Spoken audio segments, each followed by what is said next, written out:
Tumigil na kayo ng panunokso sa akin ng Simang. Dahil hindi Simang ang pangalan ko. Ako si Rosa! Rosa ang pangalan ko! Rosa!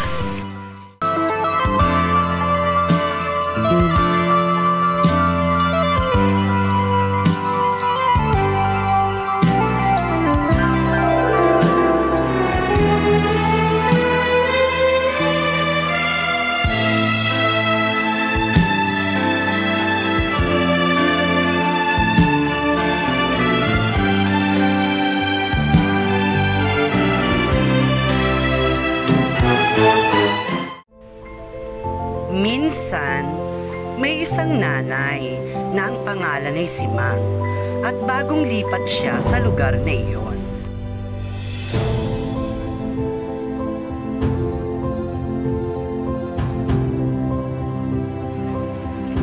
Minsan, may isang nanay na kakaiba ang kanyang itsura at bagong lipat siya sa lugar na iyon. Lagi kasi siyang seryoso at lagi ring nakasimangot. Walang araw o gabi at oras na hindi siya nakasimangot. Hindi man lang siya nakikitang nakangiti ng mga taga roon. Kung kaya't lagi siyang paksa ng usapan ng mga nakatira doon. Ayun yung bago nating kapitbahay, oh. Sino? Si Simang. Simang? Simang ba ang pangalan niya? Hindi, pero binansagan siyang Simang ng mga taga rito. Dahil lagi siyang nakasimangot. Opo mga viewers, binansagan nilang Simang itong si nanay kahit hindi naman Simang ang pangalan nito. Oo nga no. Batid iyon ni nanay, pero hindi na lang niya iyon pinapansin. Simangot. Oo nga, simangot na simangot.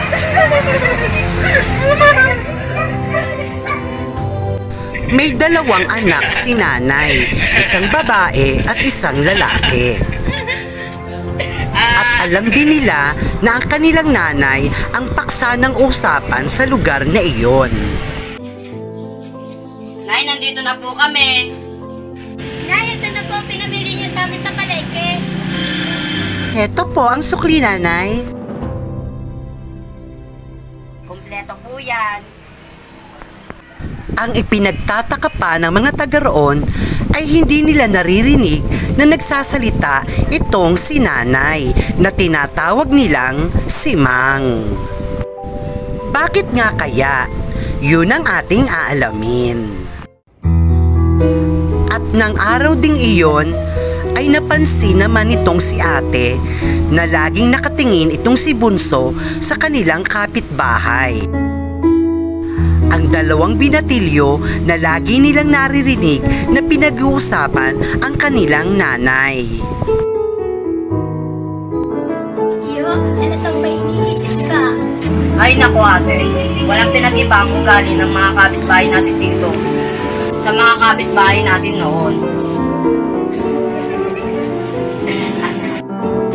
Sinabi mo pa, doon sa dati nating tinitirahan, pinansingan si nanay na si Mang. Tapos ngayon, dito, pinansagan pa rin siyang si Mang. Naku ate, baka mapaaway na naman ako dito sa pagtatanggol kay nanay. Baka hindi ako makapagpigil, ay may masabunutan na naman ako.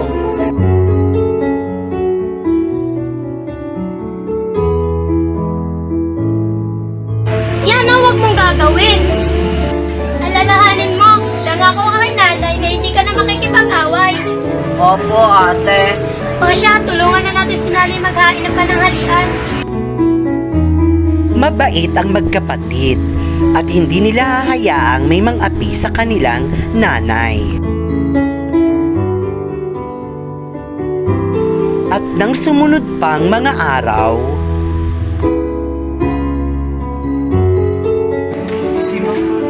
Oo nga, si Simang Simangon.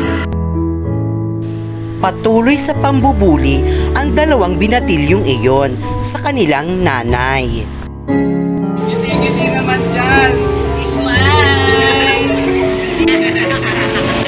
Smile!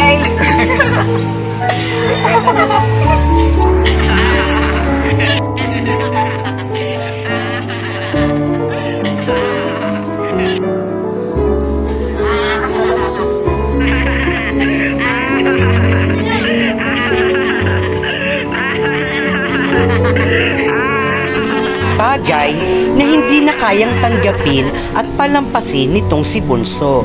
Kaya't nang hapong iyon, habang pauwi si Bunso sa kanilang bahay, Anak ni si Ma'am, akong bahay.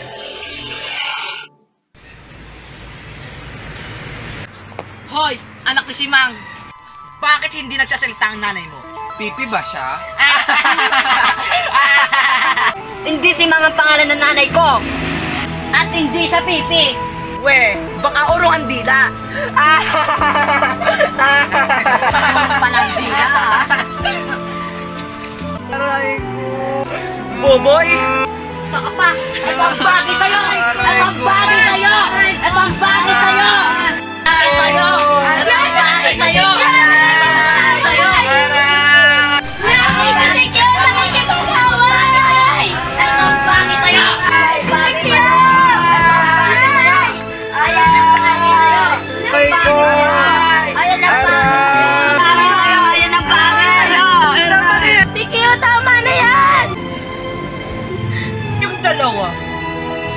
Tumigil na kayo ng panunokso sa akin ng si Ma'am. Dahil hindi si Ma'am ang pangalan ko. Ako si Rosa. Rosa ang pangalan ko! Rosa! Na-aksidente ako noon. Bumangga sa malaking truck ang jeep na sinasakyan ko. Maswerteng nakaligtas ako. Pero hindi maswerteng nakaligtas ang mukha ko! Nabasag ang dalawang panga ko. At dahil sa kahirapan namin, ay hindi ko na nagawang ipaghamot ang mga panga ko. At hindi na nagbalik sa dati. Kaya ganito ang mukha ko. Kaya ganito ang mukha ko. Parang laging nakasimangot. Pero ang totoo, masayahin akong tao. At mabait ako sa lahat ng tao, kahit ganyan ang turing niyo sa akin. Naintindihan niyo? Tama na. Huwag mo nang umiyak. At ngayon, alam niyo na kung bakit ganyan ang mukha ng nanay ko? Tatawagin niyo pa ba si Mang ang nanay ko? Hindi na po. Sorry na po, Aling Rosa. Hindi na po namin kayo tatawagin na si Mang. Sorry po talaga, sorry. Sige, wala na sa akin yun. Ang mahalaga, magkakasundo na tayo. At magbati na kayo ni Tikyo. Sorry, Tikyo. Okay, Akong. Sorry din, Tikyo. Okay, Buboy. Ayan. O, diba? Ang saya pag magkakasundo tayo magkakapit bahay. Ang bait niyo po pala, Aling Rosa. Oo nga po. Sorry po uli ha. O siya, pag wala kayong ginagawa, pasyal lang kayo sa amin ha. Pagluluto ko kayo ng merienda. Salamat po. Walang anuman. O siya, naiwan na namin kayo ha. Ano na mga anak? mula noon ay hindi na nila tinuksong si Mang itong si Nanay Rosa. At buhat din noon ay nagkasundo-sundo na silang magkakapit-bahay.